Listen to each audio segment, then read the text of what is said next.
یوں تو آلو کئی ممالک میں کھایا جاتا ہے، لیکن کوئی یہ نہیں سوچ سکتا کہ اس کی کمی سینکڑوں جانوں کے ضیاع کا باعث بن سکتی ہے۔ یہ بات ہے 19ویں صدی میں 1845 سے 1849 تک آئرلینڈ میں ہونے والی آلو کی قحط سالی کی۔ اس کو ہسٹری میں آئرش پوٹیٹو فیمن، گریٹ فیمن یا گریٹ ہنگر کے نام سے بھی یاد کیا جاتا ہے۔ اب سوچنے کی بات یہ ہے کہ آخر کیسے آلو کی کمی ہزاروں انسانوں کی موت کا سبب بن سکتی ہے، اور کیا اس وقت کوئی اور خوراک موجود نہ تھی جو متبادل کے طور پر استعمال کی جا سکتی؟ آئیے جانتے ہیں۔ ناظرین، MDR وائس میں ایک بار پھر خوش آمدید۔ ناظرین، اس وقت آئرلینڈ پر انگریزوں کی حکومت تھی۔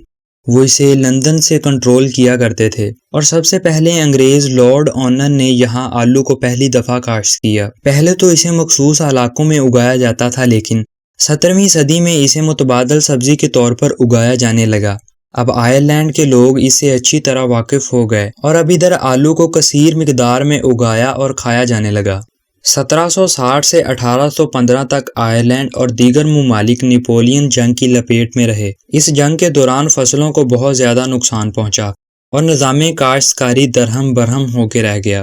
اب یہ وہ وقت تھا جب غذائی ضروریات کو پورا کرنے کے لیے آلو کو کثیر مقدار میں اگایا گیا، کیونکہ یہ جلدی تیار ہونے والی فصل تھی اور غذائی ضروریات کو پورا کرنے کے لیے مؤثر ثابت ہوئی۔ اب لوگ اسے متبادل کے طور پر نہیں بلکہ بنیادی فصل کے طور پر کاشت کرنے لگے، اور جنگ کے بعد بھی ان کی خوراک کا مکمل انحصار اسی پر ہونے لگا۔ 1844 میں امریکہ کی ایک اخبار میں خبر شائع ہوئی کہ پچھلے 2 سالوں سے یہاں آلو کی فصل میں ایک بیماری پوٹیٹو بلٹ رونما ہو رہی ہے۔ یہ بیماری ایک فنگس کے ذریعے پھیلتی ہے اور پوری کی پوری فصل تباہ و برباد کر دیتی ہے۔ ان دنوں ایک بحری جہاز امریکہ سے آئرلینڈ پہنچا۔ جہاز میں مسافروں کو آلو کھانے کے طور پر دیے گئے۔ مسافر اپنی خوراک کی ضروریات پورا کرنے کے بعد بچ جانے والے آلوؤں کو اپنے ہمراہ لے گئے اور انہیں نئی فصل کی کاشت کے لیے استعمال کیا۔ اس طرح ان آلوؤں میں یہ بیماری پھیل چکی تھی۔ کہا جاتا ہے کہ یہ آلو آئرلینڈ میں اس بیماری کے پھیلاؤ کا سبب بنے۔ 1845 میں اس بات کا اندیشہ ظاہر کیا گیا کہ آلو کی فصل کچھ خاص نشوونما کرتی ہوئی دکھائی نہیں دیتی، اور موجودہ گورنمنٹ نے اس کے متعلق کچھ خاص اقدامات نہ کیے۔ اکتوبر 1845 کو جب فصل کی کاشتکاری کا وقت آیا تو معلوم ہوا کہ کل فصل کا 1/3 حصہ مکمل طور پر تباہ ہو چکا ہے۔ اس طرح ملک میں قحط سالی کا آغاز ہوا۔ آہستہ آہستہ یہ قحط بڑھتا چلا گیا، اور سب سے بدترین قحط 1847 کا تھا۔ اسے ہسٹری میں بلیک 47 بھی کہا جاتا ہے۔ یہ ایسی صورتحال تھی جس میں شدید تباہی ہوئی، اور یہ صورتحال 1849 تک جاری رہی، اور حالات بدتر سے بدتر ہوتے چلے گئے۔ یہ قحط بہت شدید تباہی لے کر آیا۔ چونکہ یہ ان کی بنیادی خوراک تھی، اس لیے ملک سے خوراک مکمل طور پر ختم ہو گئی، اور لوگ بھوک کے مارے مرنے لگے۔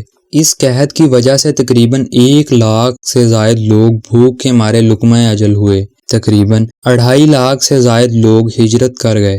اس طرح ملک کی آبادی کئی گنا تک کم ہو گئی۔ خوراک کی کمی کو پورا کرنے کے لیے دوسرے ملک سے گندم اور مکئی امپورٹ کی گئی، لیکن یہ کافی نہ تھی، اور سب سے بڑی بات یہ کہ یہ اشیاء یہاں مہنگے داموں فروخت ہوتی تھیں۔ اس طرح ملک کی معیشت بھی بہت پیچھے چلی گئی، اور لوگوں کو خوراک نہ ملنے کی وجہ سے ان میں کام کرنے کی سخت بھی بالکل کم ہو گئی۔ اس لیے زیادہ تر لوگ بے روزگار ہو گئے۔ کہا جاتا ہے کہ قحط کی بڑی وجہ یہ بھی تھی کہ 1845 میں یہ معلوم ہو چکا تھا کہ فصل کی کثیر تعداد ضائع ہو چکی ہے، لیکن پھر بھی انگریز حکمرانوں نے آلو کی آئرلینڈ سے ایکسپورٹ کو جاری رکھا، جس کی وجہ سے شدید مشکل حالات پیدا ہوئے۔ انگریز حکمرانوں نے پوری دنیا سے چیریٹی کی درخواست کی، جس کی بدولت تقریباً $1.5 ملین جمع ہوئے۔